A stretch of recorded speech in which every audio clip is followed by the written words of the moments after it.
This is Goku-san DBZ and welcome back for a new overpriced list. This time I'm looking at some of the absolute most overpriced games, or rather game consoles. Now these are prices on average what consoles cost in box. Not factory sealed, but in box, so you get a better idea overall of the pricing. Honorable mentions or dishonorable mentions, not how you would consider this, but whatever. First on the mentions, you have the Game Boy. On average, in box, a standard like Game Boy will run you $100+. Next up, you have the original Xbox. On average, in box will run you about $120 and up. Next, you have the Sega Dreamcast. On average, in box, you're looking at $150 and up. Nintendo GameCube. On average, in box, you're looking at $140 and up. N64. You're also looking on average in box at $150 and up. Now, you might consider that reasonable price. I still consider it a little pricey, but keep in mind it is in box, so I guess it's not that bad, which is why it's just honorable mentions. Now, here's one's technically an attachment, but yeah, it's more expensive than some consoles. The Sega 32X add-on. In box, on average, $200 and up. So it's more expensive than some consoles. Next up, honorable mention, inbox, the Neo Geo Pocket Color on average will set you back $200 and up. And that is it for the honorable mentions. So let's get with it. Coming in at number 10 is actually the first of a couple of Atari mentions on this top 10 list, and that is the Atari 7800. The Atari 2600 is actually pretty dirt cheap, even in box. You can get sometimes under $100. On the other hand, the Atari 7800, which of course is backwards compatible with the 2600, in box on average will set you back $200+ for it. So yeah, if you want Atari 7800 in box complete, you're looking at over $200. So enjoy if you want. I mean, $200, I guess it's still okay, but whatever.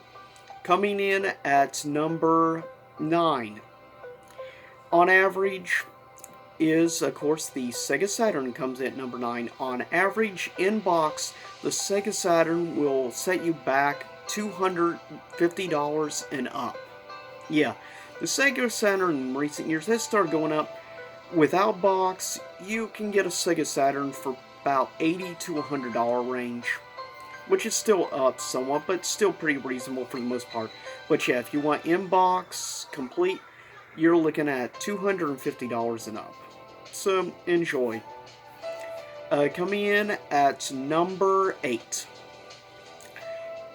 is actually something that kind of surprised me. It's the coming at number 8 is the Sega Master System, which I was very surprised. I mean, on average, you can get a Sega Master System under $100. Now, keep in mind that's not complete. If you want Sega Master System in box, you're looking at, on average, $300 and up for the Sega Master System, if you want a complete in box. Yeah, so enjoy paying over $300 for that. Of course, if you're a hardcore Sega fan, then you're willing to shell it out. I mean, there are games that go for way more than the Sega Master System complete in box. $300 is overpriced in my opinion, but compared to some of the others on this list, it's still relatively cheap. Speaking of, coming in at number 6 is, funny enough, not number 6, but number 7, is, funny enough, the TurboGrafx 16. Which, of course, was known, I believe, as the PC Engine in Japan. But yeah, coming in at number 7 is the TurboGrafx 16. On average, if you want a TurboGrafx 16 in box, Without box, you can on average get it for about probably $150 range. Still a bit pricey, but reasonable to be fair, overall, given it's a pretty rare console. If you want in-box though, expect to be shelling out $350 and up. If you want TurboGrafx 16 in-box, yeah, you're going to be paying over $350 for that. So yeah, it comes in 7th place.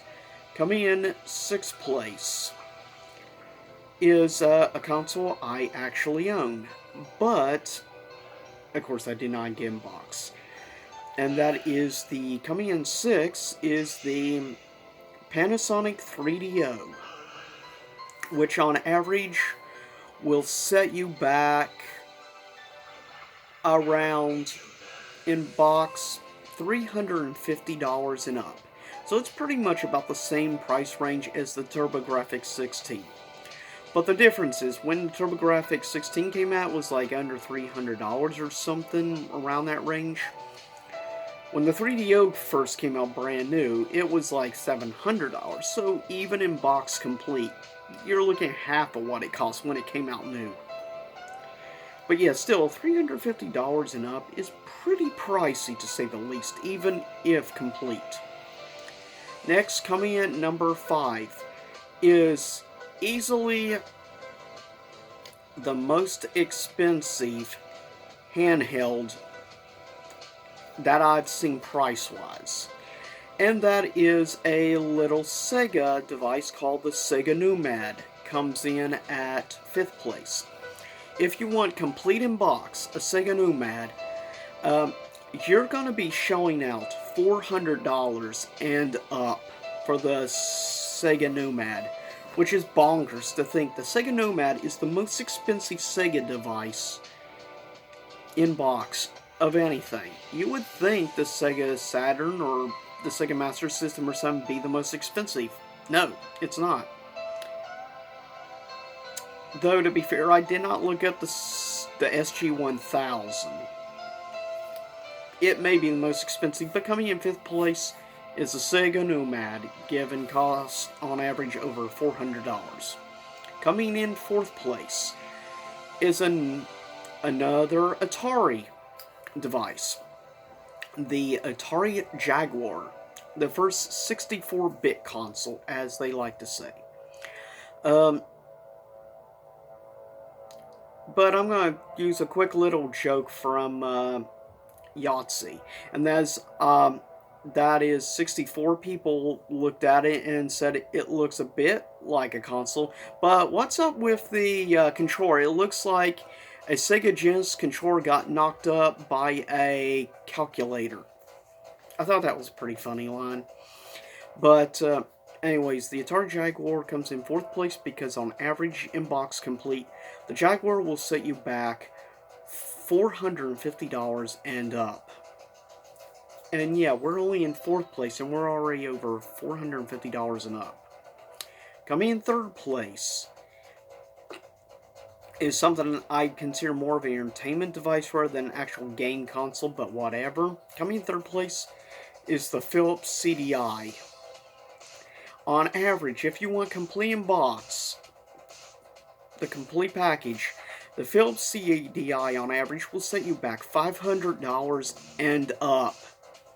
When the Philips CDI came out, it usually ran about $500 to $600, brand new when it first came out. So, the Philips CDI price range, complete in box, hasn't really dropped in price since the 90s when it came out. And the Philips CDI game library, for the most part, is junk. At least the 3DO actually has solid games in its library. I can't really say that about the Philips CDI. So don't waste your money unless you actually just want it for collection purposes only. Then fine, spend over $500 if you want, or unless you're lucky enough to find cheaper than that, go at it.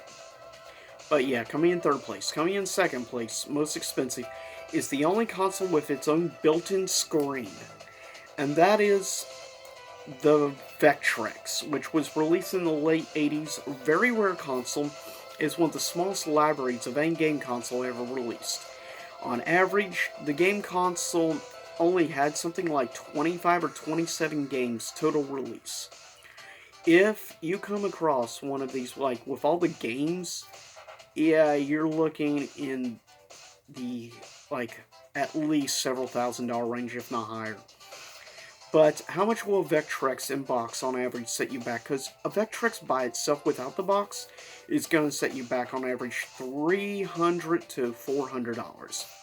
Well, in box complete package, you're looking at $600 and up for the Vectrex. So yeah, second place, and now we're at over $600. Coming in number one is unrivaled, though, in price range. It's ridiculous. Coming in number one is the Neo Geo AES Gold package, which comes, to be fair, with a arcade stick and everything. To put it in comparison, if you want a Neo Geo console on average, without box and stuff on average, you're showing out $200 for the console for like a CD model, and you're showing out at least $80 for a controller. Yeah, and people complain about PS4 controllers at like $50 to $60, which is still ridiculous. Yeah. But no, if you want the complete package of the Neo Geo AES Gold in box, you're going to be showing out, get this, $1,500. I'm completely serious.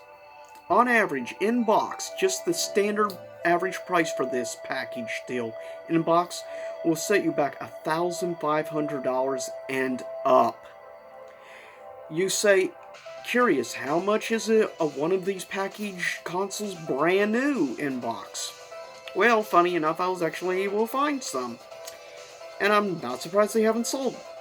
If you think $1,500 is insane in box complete package, well, if it still has the factory seal on it, you're gonna be paying over $3,000 for the console, brand new. So twice the price. And it's ridiculous enough, $1,500 in box complete. But if you want it brand new, $3,000, $3,000. So yeah, be my guest, buy it. For the price of a Neo Geo console brand new, you could pretty much buy almost all these other consoles on the list, like 7 of the consoles on the list, in box, for the price of one brand new Neo Geo AES Gold.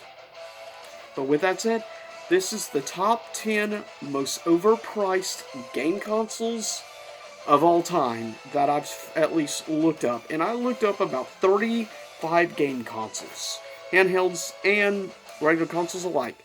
So I'll see you next time. Same YouTube time, same YouTube channel. And I hope you enjoyed the retro music.